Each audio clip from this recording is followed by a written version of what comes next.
Good afternoon, everyone. I'm hoping that what we will hear today is something that we will take at heart. And we pray that by divine intervention, we can realize that God has set us up as a special people with a special message. Before we start, let us pray. All heads bowed. Most kind, loving, and righteous Lord, I want to thank you for this opportunity that we can share your word. I pray that as we speak, as we celebrate the heritage of what you gave us, I pray that you may help us to understand, help us to fathom what you want us to learn. And at the end of it, Lord, let us exercise intelligence and patience as we deliberate in this world that the devil is rampant and he knows his time is short. So, dear Lord, he'll deceive whom he can. Continue to be with us, continue to guide us. In thy precious and most holy name we pray. Amen. Let me just start by saying a few remarks before we go to the first slide. Let it be clear that as we celebrate Adventist Heritage Month, we emphasize what Ellen White has done for this movement, as we from time to time know that she has brought lots of discussion amongst our midst. And I will even venture to say, for me, and I say this unreservedly, Ellen White, without a doubt, is a prophet or a prophetess. She being female, a prophetess, that I see as just as she's just as, let me put it this way, she is no less than a Jeremiah in that time, no less than an Isaiah in that time, because she's our current day prophet, if for want of a better reference. And I say this unreservedly because a lot of people has issues about certain things, and we know she wasn't perfect, like nobody is perfect. And God has sent her to us for a special purpose. But we must bear in mind that we must not overuse her, and also we must not underuse her, because her relevance is something that we need to moderate to know that we still have to have Jesus at the center of it all. But I say this because I will show you a few things today that will tell you that she was inspired by God. Aligning Ellen G. White with current events, prophetic words from the 19th century, and it says the true test of the prophet can be found in Isaiah 8:20, that was just read by my brother. The prophet must align with the true and living God. Must align with the true and living God. In Isaiah 59, verse 14, justice standeth afar off, for truth is fallen in the street, and equity cannot enter. Scriptures also refer to men who, by robbery and extortion, are amassing great riches at the expense of the vulnerable. We can say the poor, we can say people who are less knowledgeable, people who are ignorant of certain information. James 5, verse 3 and 6, which she alluded to in testimonies. Ye have heaped treasure together for the last days. Behold, the eye of the laborers who have reaped down your fields, which is of you, kept back by fraud, crieth. And the cries of them which have reaped are entered into the ears of the Lord, the Lord of the Sabbath, Ye have lived in pleasure on earth and been wanton. Ye have nourished your hearts as in the day of slaughter. Ye have condemned and killed the just, and doth not resist you. Over 96, 94 years ago, Ellen White predicted something so precise that it baffled, it really blew my mind. Ellen White predicted 9/11. This is as clear as you can get it. In Testimonies for the Church, Volume 9, Ellen G. White speaks a warning that will come based on these scriptures to open your eyes accordingly. She predicted 9/11 and beyond, which I will go into further. On one occasion, she said, when in New York City, I was in the night season called upon to behold the building rising, story after story toward heaven.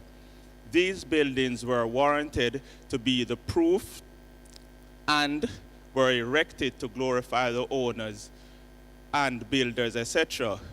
This is a big part. The scene that next passed before me was an alarm of fire. I saw that in one of the clips of the 9/11 incident when the alarms raged. I couldn't show that clip because it was too graphic. Men looked at the lofty because it showed people jumping out of the building and splattering on the ground and all that. It's graphic. Men looked at the lofty, supposedly fireproof buildings and said, and remember this, they say that the steels that constructed the World Trade Center was fireproof. They are perfectly safe. That's how people felt. But these buildings were consumed as if of pitch, as if of dust, pitch. The fire engines could not do nothing to stay the destruction. The firemen were unable to operate their engines. By the time the fire trucks went there, we know what happened. She also alluded to this in Review and Herald, July 5th, 1906, when she said, I know that one day the great buildings in New York will be thrown down by the turning and overturning of God's power. What blew me was this part of pitch. That was supposedly a structure that should never be demolished like that, even if it's knocked from the top of the building. And when she said of pitch, you can just look what pitch means. That's the exact description. Towers exploding, and it went on. And as I said, I didn't bother to go into some of these clips are just too graphic for me to show it. So that was one precise and accurate prediction of Ellen White. And if Ellen White is not a prophet, I don't know another prophet. There is trouble looming today, which I will shed some light on. It is safe to declare that when we consider all of Ellen White's statement regarding destruction,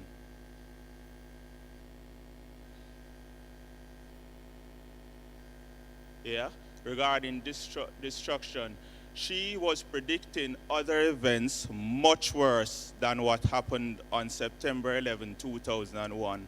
Last day events, page 111, the time is near when large cities will be swept away, and all should be warned of these coming judgments. Based on quotes in Testimonies, Volume 9, page 11 to 17, 9/11 should be what? A foretaste of what is to come.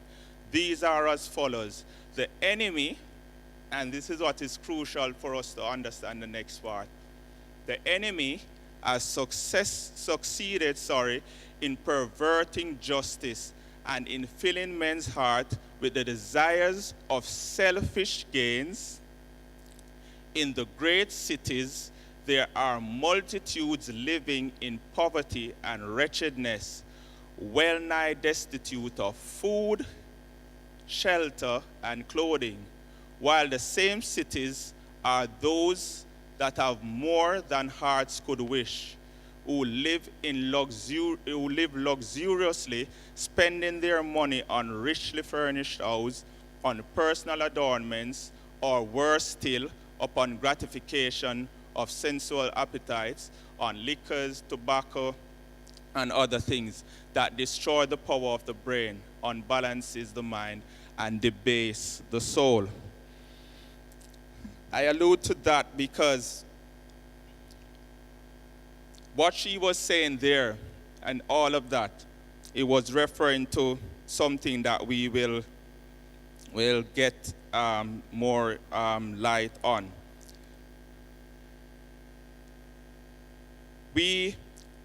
I will have to draw a reference to what happened in the Great Depression. A lot of us weren't even born. And if we were born, we would have been maybe not old enough to understand.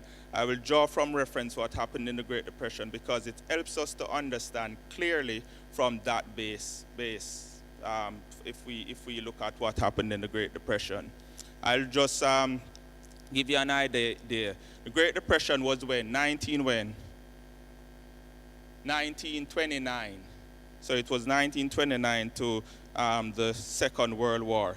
It says and listen this keenly, over the 4 days of the stock market crash of 1929, the stock market dropped 25%. During that time, a record of 30 billion in the market value was dropped or lost. That doesn't sound like much until you realize that today that would worth 396 billion. In the next 10 months, 744, that is in the next 10 months, not the years that it lasted. In the next 10 months, because many, many more banks failed, 744 banks failed. As depositors ran to take out their savings, more banks failed. There was a report by the Federal Deposit Insurance Corporation to bail out depositors, and it says in just 3 years, 140 billion was lost. That would be equivalent to 2.3 trillion today. The stock market crash and banks' failures weren't the worst thing about the Depression. The Federal Reserve raised interest rates, trying to depend on gold standard and gold prices to soar for investors, and investors had to flee. And we know what happened there because it went on, and I'll say by raising the interest rate and stuff and things like that, it slowed the economy down instead. And as a result, businesses closed, unemployment rose to 25%, wages dropped to 42%. Startling. That was just of what happened in the Great Depression. So use that as our backdrop. There is now happening to us, as it was then, the food rationing, the blackouts, the many families that suffered greatly from the effects. It was devastating to them in that era. But however, listen this clearly, post-World War II things, because after World War II, things picked up and things got a bit better. So the economy recovered a bit in the 1940s coming up to 1950s. However, let us not get comfortable. In 1950 to 1960, GDP, that is gross domestic product, economists refer to that as all the assets or the finished products within an economy. So all that the global world owns. That was at a safe rate in 1950 to 1960 because it recovered. So what happened is the GDP growth for every dollar of debt was $2, which is US dollars, $2.41, which is healthy, because all that is simply saying is that it means that for every debt that was incurred then, there was enough wealth in production and asset to cover the value of debt by 2.5 times. However, men got wretched and greedy, yeah? And they wanted to have, this luxury things and spend their money on richly furnished houses and all of that. So what happened there is that by 1970 to 1980, it was dramatically eroded to just 41 cents. $2 was wiped off. Yeah? That's what happened then.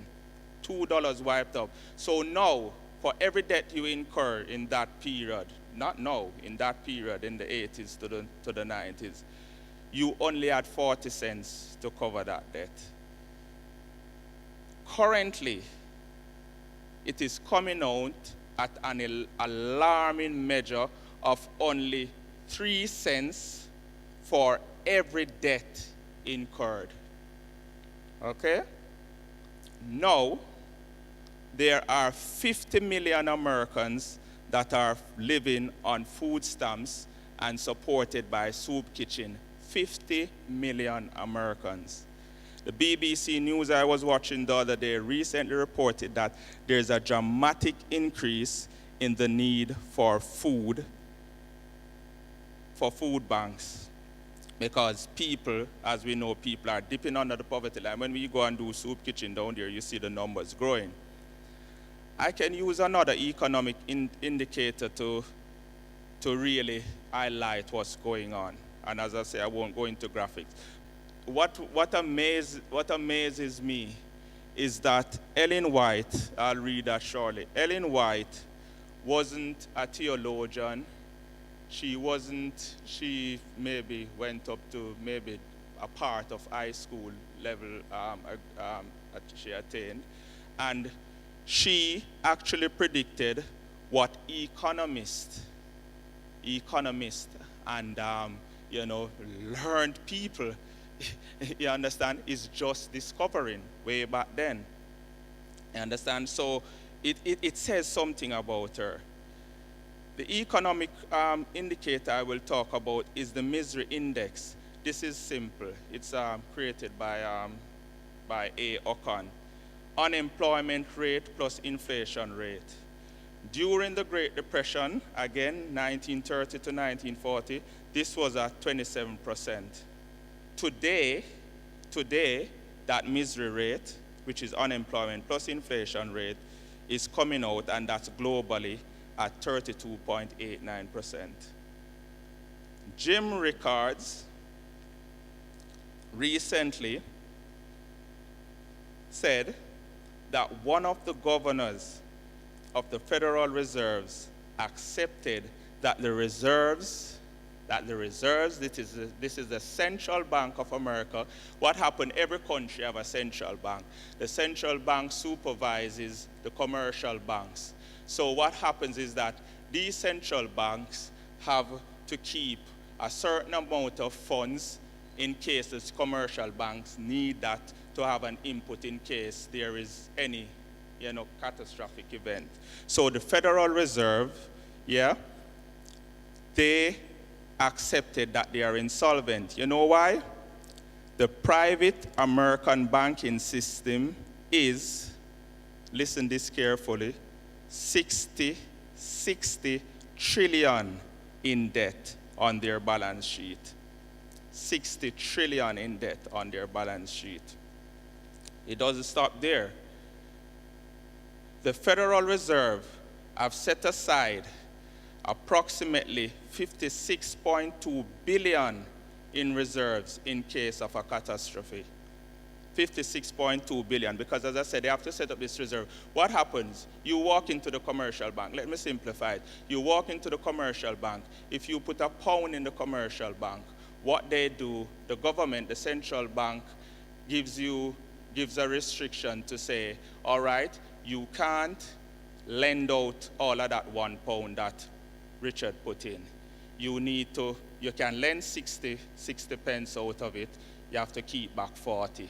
But you have to leave 20 with us and keep that 20 in reserve. That's how it works. So they keep a portion, the central bank keeps a portion. So the central bank keeps this portion now to back up any outcome where the commercial banks struggle and whatever. We saw what happened the other day when you had the banks struggling. What happened? The banks couldn't even depend on the Central Bank of England. They had to go to government because government take taxes. So the government take taxes, so they had to ask the government for a bailout, and then the government bailout still couldn't solve the problem 100%. So this is how it works. But what I need to say to you now is that the 56.2 billion in reserve that the Fed has, that's the Central Bank of America, is paltry, because you know why? There is currently 4.3 trillion liabilities on their balance sheets. 4.3 trillion. The major indicator which will coin all of this that has been said so far is one which we will all see unfolding, and this is on the stock market. The stock market crash that will turn, listen this, the stock market crash that will turn billionaires into paupers, and it is closer, much closer than we think. Read that. The cries of starving humanity are coming up before God, while by every species of oppression, the extortion men are piling up colossal fortunes. This is what they do. You understand? I am instructed that when the Lord's time comes, should no change have taken place, the hearts of proud, ambitious human beings, men will find that the hand that had been strong to save will be strong to destroy. No earthly power can stop the hand of God. There are not many, even among, this is what I like, there is not many among even educators and statesmen who comprehend the cause and underline the present state of society. Those who hold the reins of government, are not able to solve the problems of moral corruption, poverty, pauperism, and crime increases. They are struggling in vain to place business operations on a more secure basis. This is many, many years ago. If men would give more heed to the teaching of God's word, they would find a solution to these problems that perplex them. Again, she refers to James 5:3-6, as we read earlier on, as she predicts that just before Christ returns, men will be extortioners and amass great riches at the expense of the poor. Let me give you what happened now with the stock market situation. The other day when I was actually looking at the what Rickard was saying, Jim Rickard, you can maybe look it up on the internet. He was in the federal banking system, and he was rubbing shoulders with Greenspan and all these people that was running the financial moguls on Wall Street.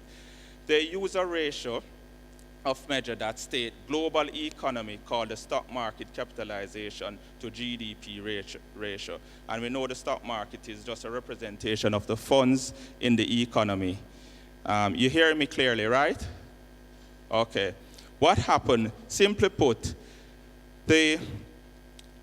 It's measuring that what government and private entities say they have in value against what is actually there. Again, in the Great Depression, and listen this, in the Great Depression, this came out at 87%. As we knew it, the market, it was at 87%. Let me explain this to you now. When you measure the stock market capitalization to GDP, it need to come out to less than 100%. It need to come out to about 50%, because all that is saying, whatever you trade on the stock market, all the money that is in private companies, government, whatever and stuff, what you need to have a situation where enough that is traded, because you trade in paper, you don't have any money, they tell you that it's valued, that, but it's not real, it's not tangible. So what will happen if it's not less than 100, if the stock market capitalization is not valued as more than what you actually can produce, what you can actually earn, what you can collect, it's useless. So what happened, it should be around 50%, and it can go up to that 87%, but to that 100%, but it shouldn't be venturing too high. It shouldn't be equal. You shouldn't have the stock market trading on the stock market each day, and you shouldn't have a situation where the value of that trading is far higher than how much the country can produce and how much the country can earn. So if there is money floating around and there is nothing to back it up, there is no value to back it up, you're in trouble. So in the Great Depression, it went up to 87%. And what happened there? We knew that the market collapsed, caved in by 25%. And what happened? There was total chaos. You know what it is today? 203%. In 1929, when everything caved, it was 87%. Today, it is 2. So literally, what they do, you set your solar stock today, and guess what? It's like selling your car. Let me just don't use economics jargons. It's like selling your car to somebody for $5,000. And as soon as he drove up the road, he can't get $1,000 for it. So what's trading there is just false. It's 203%, highly overvalued today, currently. So what happened the other day with China? What happened in China the other day? Because when Ricard was saying this the other day, I thought it was further than it actually is. I was saying, oh, I think there's a bit of balance there. You know what happened in China the other day? Did you guys not watching the news? Because China, in one day, that was in August, was it August, September, early September, I think, yeah, early September, China lost $3 trillion on the stock market the other day. And lots of companies fall. Listen, don't take it lightly. You see these companies that you see falling and whatever and stuff like that. The reality of it, people, Ellen White is warning us. One day we're going to get up and we're literally going to go to the bank and it's closed. It's closed. You're going to wake up and your boss tell you the doors are locked. There's no job. Yeah? The Chinese, what is happening now? The Chinese, because they are the Chinese, you know what the Chinese was doing? They were spending what they don't have. They're sending up the skyscrapers, and which prophecy mentions about again, they're sending up the skyscrapers and they're putting them up and whatever and stuff. There was too much being borrowed and nothing to support, no base to support the economy, no ground to stand on, and that is what is happening. And what China is doing now, China is dumping, because it's amassing somewhere. You think China is a friend to Britain? No, but he's entertaining him now, ain't it? Because it's tit for tat. Because he needs him. He needs him. So when people protesting about human rights issue and whatever, Cameron knows that he needs China. Because China know what China do. A basic man on the news, a simple man on the news the other day, he just lost his job with the steel company. And he put it succinctly, which is so right. He said that why should David Cameron entertain this man that is dumping cheap steel, in Britain and causing me to lose my job? And that's what is happening, because it's power and power and power and struggle power. So we need to be aware that God is not happy with what's going on, and we have to wake up, because she wasn't just speaking off her head up, because when it happen, when we see things developing, we have to really become serious about what we want. This is actually they're showing a bubble. Economists come up with this bubble the other day, that they say it's waiting to burst, to explode. And they expect, listen this, how much did I say the stock market fell by in the Great Depression in 1929? How much did it fell by? Anybody can remember? 25%. Economists around the world today, because of all of that, what I spoke about with the capital ratio being what it is, the stock market capitalization ratio and all of that, they expect the stock market to collapse when the next collapse comes by 70%. That's off the books. That's off the books. 70% because of this, and I'll explain this why.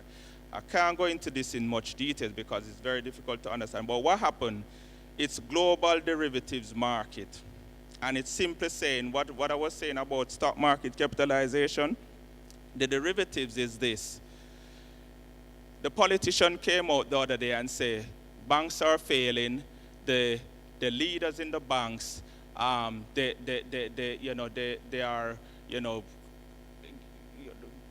are stealing, they are getting too much money and whatever and stuff like that. But in the same breath, don't be fooled. We must not be fooled, because the same government that is saying that, drink and chat with these people in the pub. So hear what? It's friendship. The truth be told, yeah? The truth be told, you know what is wrong now? The government have this derivative system where the bankers can be trading derivatives, and as I say, it's difficult to understand, but it's just simply this. They are trading paper that is not recorded on the books of the bank. So they sell you a product,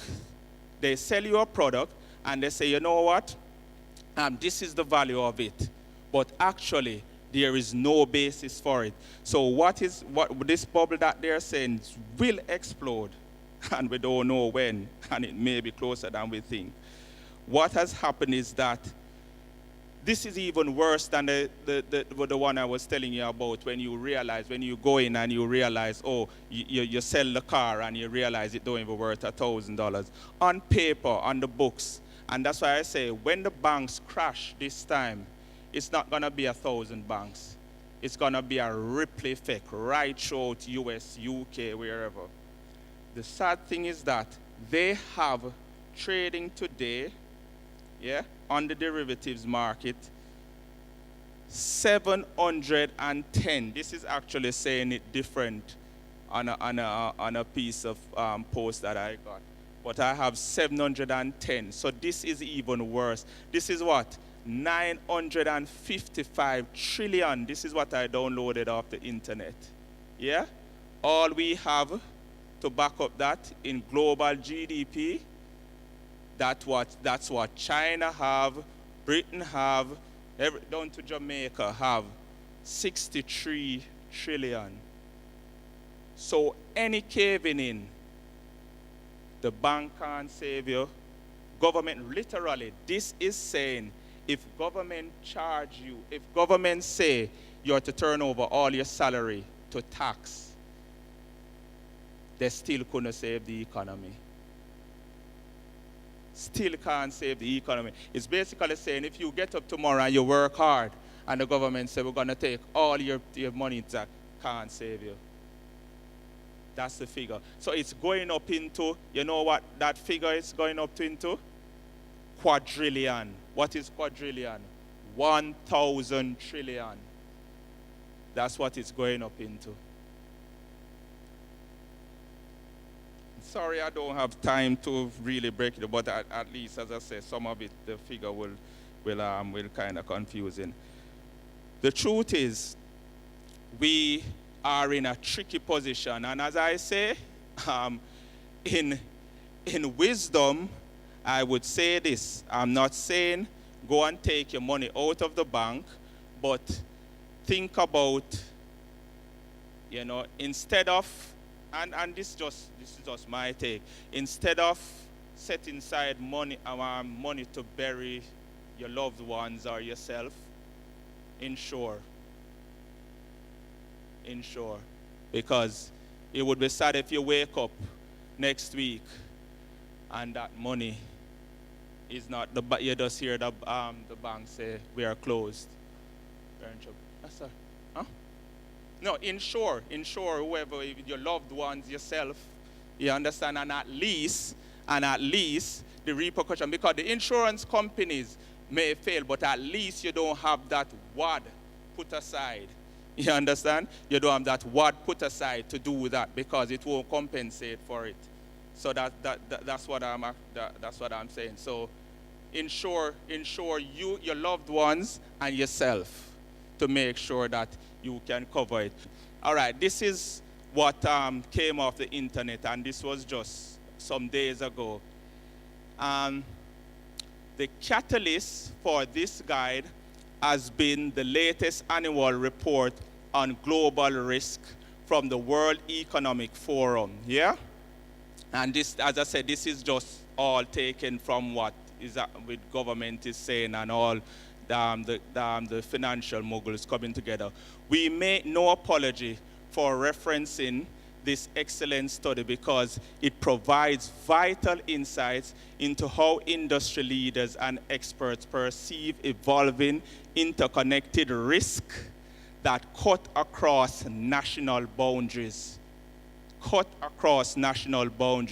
The economy, technology, society, and environment.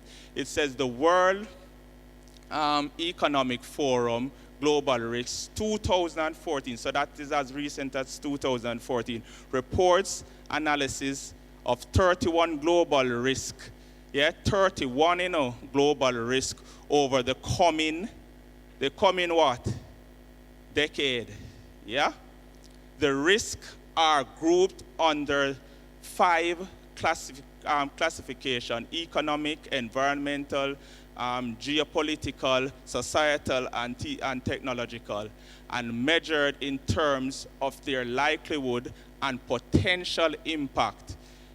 They have 10 risks. Yeah, they have 10 risks that they put here. It was more, but they have 10 risks. Look what is first. What is first? Fiscal crisis in key economies. We know what fiscal crisis is. Fiscal crisis is just the governments having control over setting interest rates and managing the economy by bringing down unemployment rate and things like that. And they need to set interest rates with the bank and everything. That is number one, which I think is very crucial. This, however, the only thing I would not agree with is that if that is number one, for me, this should be global governance failure. This should be more up there, under it.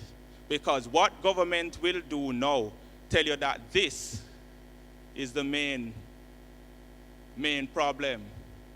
That's not true.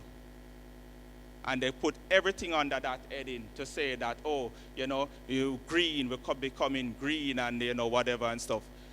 For me, it's this, money. The Bible wasn't making mistake, and Ellen White wasn't making mistake that money is going to be the God of today, and it's going to be the government's downfall. For me, why I am convinced something is happening, have you heard about the Gardner plot? Well, the U.S. is doing something called the Gardner plot. It's for years, but now more than ever, U.S. is cranking it up to get marshals, marshals within the country to be prepared for riots.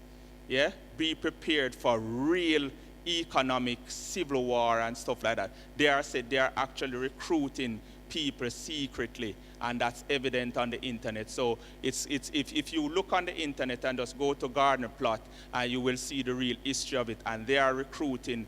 Basically, it's like a private army added to the army. I want to read this that I got. I got this from Sister Hines, which I don't think she gave me for that, but I just read this little clip out of it. It says this: Metropolitan Police was given permission to buy water cannon. And this news was recently. And listen this. Stephen Greenley, Deputy Mayor for Policing and Crime, authorized the force to buy from the German Federal Police. The mayor's office said, by purchasing the water cannon, that's them, he says, and that's the water cannon, it says over 2.3 million compared to buying the new devices. The bottom line is, read down further down. The water cannon will not be deployed until the Home Secretary authorizes their use in England and Wales. The cannon will be purchased for $30,000 each, as opposed to the cost of $870,000. Our Home Office, and listen to this. This is it being questioned. A Home Office spokesman said, we are keen to ensure that the police have the tools and powers they need to maintain order in the streets. Which order in which street? Which order? A spokesman said, following learning from the riots, they claim that, the riots in 2011 makes us aware. Yes? In its briefing, in the document, it said the decision to purchase the cannon now was driven by, listen this, I didn't write it, driven by enhanced risk. People will get hungry, people will rebel, that they would, and it says that they would be sold to another police authority. It added that it also meant they could be in place for the summer when, although there are no expectation of violence, such tools are most likely to be needed. Serious. Why are you purchasing water cannons? Why are you having secret forces? You expect something to crack. They know a lot of things that they're not telling us, but we have prophecy to tell us what we need to know. It says, she said, the world is stirred with the spirit of war. You see, Russia flexing the muscle now, because Russia, which was to me totally out of it back then, they now have more oil reserves than Saudi Arabia. So that's why they can flex their muscle. And you see what Russia is doing now? Russia is actually provoking the U.S. because they went down now to Syria and said, listen, we are in this. And you're supporting the rebels, we are supporting. So things just trickling, one behind the other. Yeah? Israel, they are suspecting that all of this will start what? World War III. It says, verse 30, and says, the 11th chapter of Daniel, this is what Ellen White says, has nearly reached its complete fulfillment. Soon, the scenes of trouble spoken of in the prophecies will take place. Not all in this world, this is happy news for us, not all in this world have taken sides with the enemy against God. Not all have become disloyal. There are faithful few who are true to God. John, and that's what John writes. Here are they that keep the commandments. We know Revelation 14 verse 12, yeah, of God, and the faith of Jesus Christ. Soon the battle will be waged fiercely between those who serve God and those who serve him not. Soon everything that can be shaken will be shaken, that those things that cannot be shaken may remain. For me, the writing, I think, is on the wall.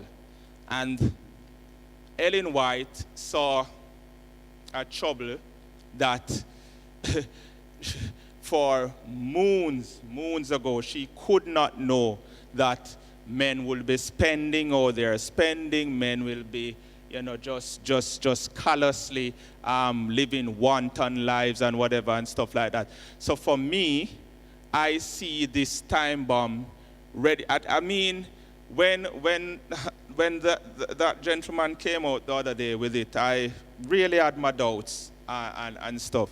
But when I saw what happened in China the other day, I said, wow, this looks serious. This is looking serious. But these indicators for me is just telling me that you will see a lot of things coming up with on the stock market and stuff, and stocks to buy and this and that and all of that. But listen, we are in dire straits, because all is happening is that the rich is feeding on the poor. Yeah, the bankers don't let them tell you about this sweet loan. What I will just advise my brethren is that this loan is not the best thing that can happen to you. It's putting you into serious trouble. Ellen White is telling God's people to be satisfied with what you have. Live a simple life.